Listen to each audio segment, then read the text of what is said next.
All right, well, let's talk a little bit about Zoom. We know that within the last 3 weeks, 3 to 4 weeks particularly, there have been a lot of concerns about Zoom. Particularly as it relates to Zoom bombing, that's sort of been the most dramatic of the kinds of information we're getting, where uninvited visitors join a meeting already in progress and bombard with either yelling, pornography. They share the screen with like content that's disturbing, profanity, racial slurs. It's just really generally unpleasant. This is primarily because I think we went in a very short period of time from Zoom typically had about 10 million users a day, 10 million users a day. That was their pre-coronavirus numbers.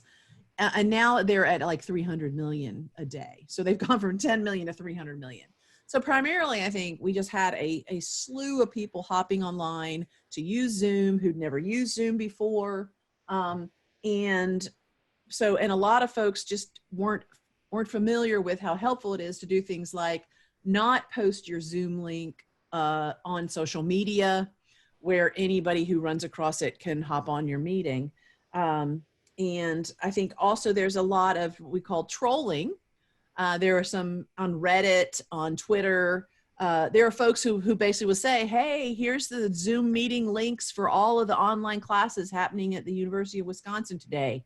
And so then people would just take those links and just go and wreak havoc. So some of it was just because we have a lot of new people using Zoom. Also, some of it was related to just the security and privacy of these digital platforms. And so I want to just define a couple things for us real quick. There we go. So you hear people talk about security issues, and then you hear them talk about privacy issues. And so, for the purposes of this conversation, we're talking about, when we talk about security, we're talking about how our data is protected in terms of our personal data. And when we're talking about privacy, we're talking about the individual's right to control their own data. So those are kind of the differences in it. So when you sign up for a new, like if we all signed up for accounts with Zoom, we mostly are having to share our full name. We're sharing email address, maybe phone number, maybe credit card information. And ideally, of course, the platform is going to be maintaining both privacy and security. So they're not going to share that person's information. They're not going to share our information outside the company. And then they'll keep their system protected from hackers and viruses and things like that. Some of our most private platforms, you all may be familiar with, FaceTime and Signal.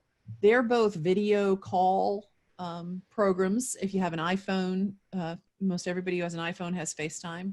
Signal is similar to FaceTime, but it is something that both Android users and iPhone users can use. And it has something called end-to-end encryption, which basically just means that only the message sender and the message receiver have access to the data within that particular communication. So Zoom did not have end-to-end encryption. I will say that as of this coming weekend, they have a new version coming out that will include access to the highest level of encryption, which is called 256-bit encryption. I have to say I've learned a tremendous amount about internet security getting ready to do this little talk. But so the thing is, you could actually, could compromise privacy but not security, or you could compromise security and not privacy. I mean, depending on. Zoom's issues really have been more about security than privacy.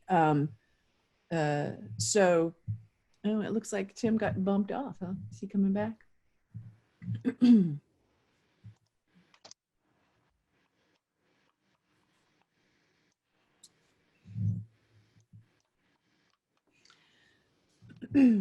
So I do think a lot of people started thinking, when they started thinking about the problem Zoom had, maybe they needed to abandon Zoom for another video conferencing option.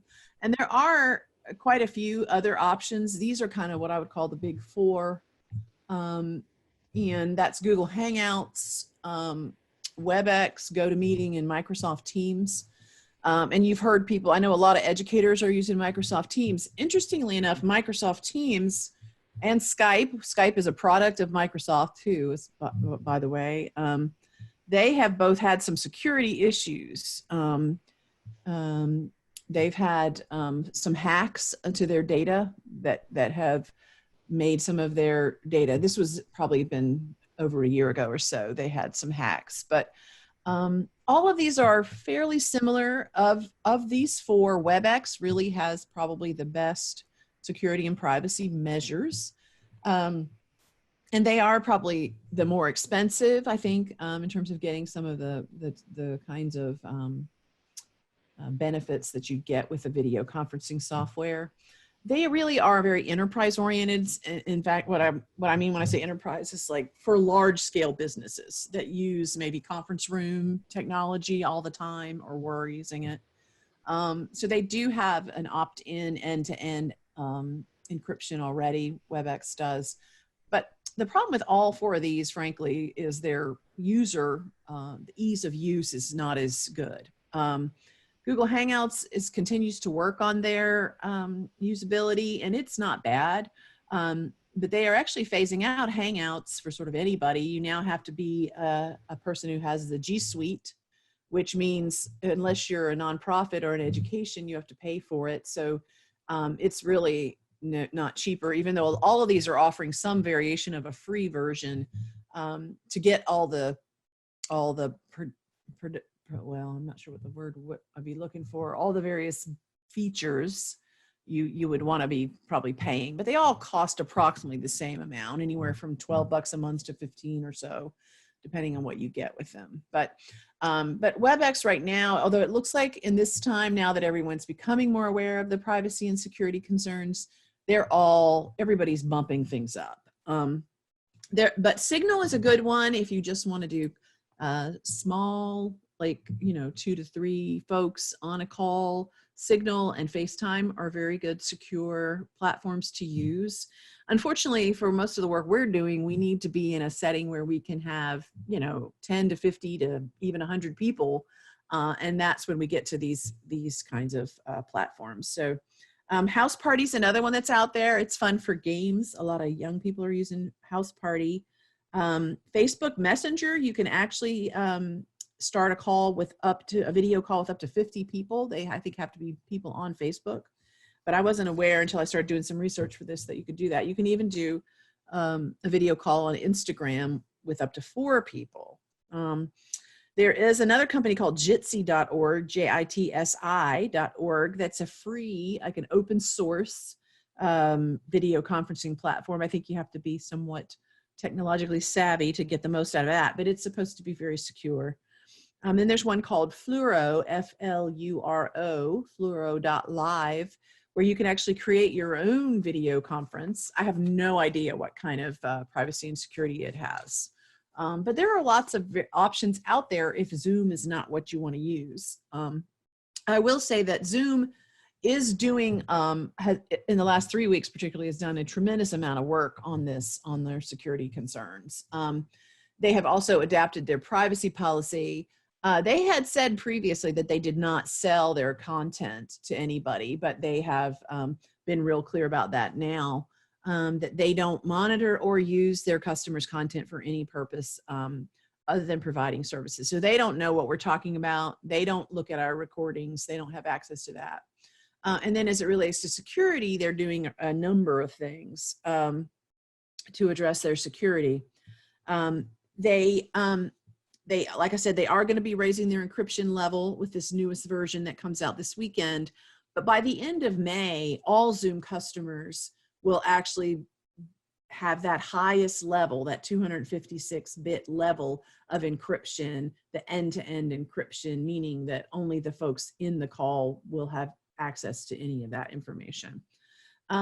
They have also been adding capacity. They've actually done pretty well from a capacity standpoint. We've had very few poor quality calls. I don't know what your experience has been, but we've had, for the most part, very good experiences with Zoom from a quality, ease of use, usability standpoint. So some of the things, the new enhancements that Zoom has made here in the last couple weeks, particularly, is, sorry, I'm checking out.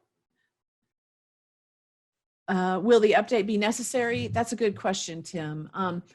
I mean, I think you can download the update, but I think what'll happen at the end of May is that it'll be forced, like the new encryption will just be part of what Zoom offers. So I'm not exactly sure. I mean, I know I've heard people talking about, have you downloaded the latest version? So I know that happens, but I do think at some point Zoom probably would force you to download the latest update. I don't know if that's helpful or not, but so in terms of security, the latest security enhancements, I don't know if you guys have a security icon on your control panel for your meetings or not. My guess is if you're not a host, that you don't have that, but there is a new icon on my panel that's just called security. And it actually enables me, as the meeting's going on, I can do things like enable the waiting room. I can lock the meeting down so that nobody else can join us. I can disable the chat so that nobody could ask questions or privately be chatting with each other. I could keep people from renaming themselves, because actually, believe it or not, some Zoom bombers just rename themselves some profane words. And I can also keep people from annotating, which means using their tools to like write on my screen while I'm sharing the screen.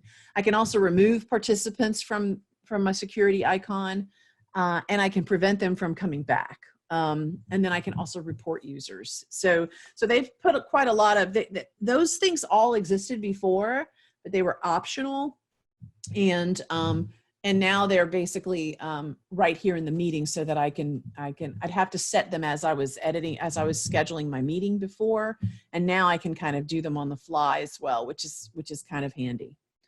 So the security icon is definitely an enhancement.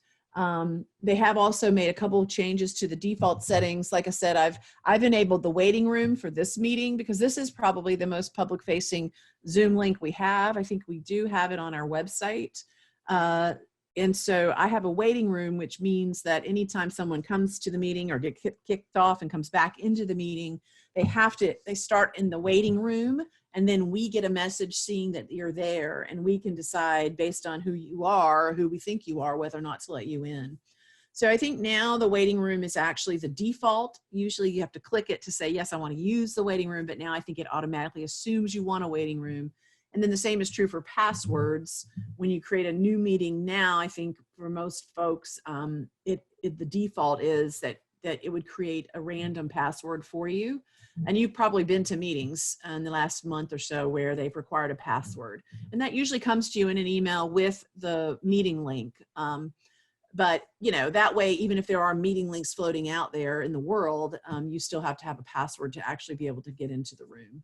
And they've also enhanced the password complexity. You can set it up however you want to include capital letters or so many letters or symbols, things like that.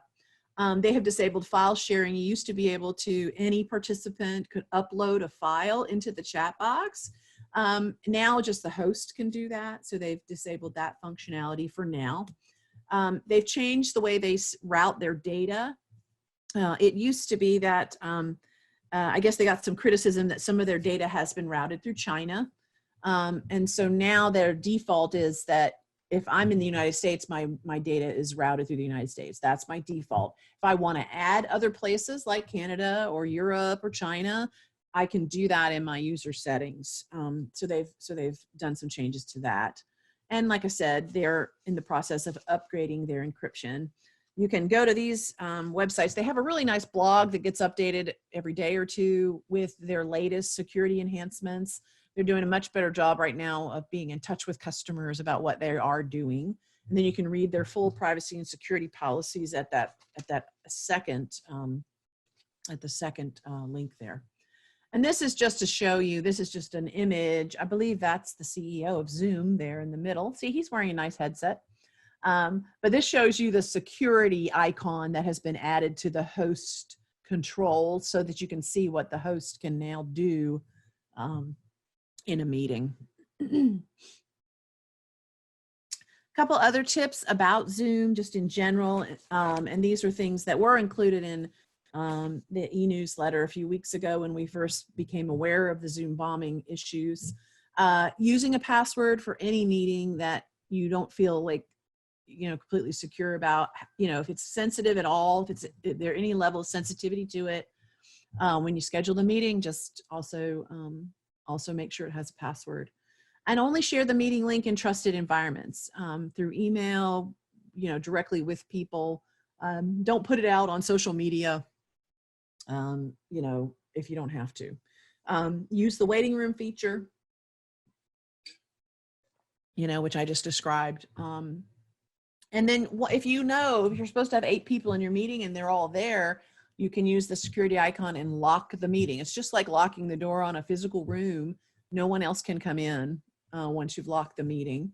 You can also, there's a functionality that you can enable when you schedule your meeting to allow people to join your meeting before you get there. And I used that a lot before the COVID virus thing happened. When I would have my leadership team or whatever group, I would just enable the join before host. That way, if I was running a few minutes late, the meeting could start without me. But it's a good idea with the Zoom bombing now, since you don't want just any random person coming in, to disable that feature. Everybody who's got a paid account has a personal meeting ID, as well as the ability to schedule meetings that generate their own meeting ID. I would recommend, if you have your personal meeting ID, just only use that really for very, very small internal meetings. Don't put your meeting ID out there for anyone. You can change your meeting ID though. I mean, the idea with it is it's a static ID. So like for staff meetings or a standing meeting, it's great to know that you've just always got that same meeting number. But if you feel like that's been compromised, there is a function in Zoom where you can go in and change the meeting ID. And the nice thing is you can change it to a custom link, so you can change it to a number that you know or remember. Muting participants when they enter a meeting is helpful. And then also disabling virtual backgrounds, because some Zoom bombers use backgrounds to put up profane messages and things like that. The host should really be the only one who has the ability to share their screen, at least at the beginning of a meeting. They can decide if they want to let someone else share their screen, but as a general rule, don't schedule a meeting and enable the ability for anybody in the meeting to share their screen. That can get a little weird. And then make sure that you have it. Zoom is very robust, and there's just a lot you can do with it, which is good. But sometimes it takes a while to figure out what all the different capabilities are. So you can disallow participants from rejoining. There's a setting you can do in the admin settings to say, well, if I remove someone from a meeting, let them come back. But you can also say, nope, don't let them come back. So if you remove a participant, then they shouldn't be able to come back. So your settings should reflect that. So I think, the question, what to do if it happens, we did have a church youth group meeting that got Zoom bombed, which I think is interesting. My guess is the meeting ID somehow got distributed out there in the world. But generally, if it's a host, you'd use your security icon. Let me go back to that screen. You'd use your security icon to remove the participants. Sometimes in a large meeting, it's hard to tell who the offender is immediately. And if that's the case, you can just end the meeting, and then communicate via email or another way with your meeting participants, their legitimate meeting participants. You can also mute all, and you can do that by clicking on the participant button. And then when all your participants appear in the corner, there's a mute button that you can hit to mute everybody at once. And that can buy you some time. And then certainly take the time to report that disturbance to Zoom so that they are aware. The interesting thing about it is, of course, a lot of Zoom meetings are recorded. So a lot of these offenders have actually been caught on tape, literally, and they will be prosecuted. It is illegal to Zoom bomb. So those are just some thoughts. I would say that the most important things to do in terms of security for your meetings that's not too much of an imposition on your guests would be to use a password, not allow people to join the meeting before you do, and then not allow anyone but you as the host to share your screen, or you remain in control of that. So those would be my primary tips for Zoom security and privacy.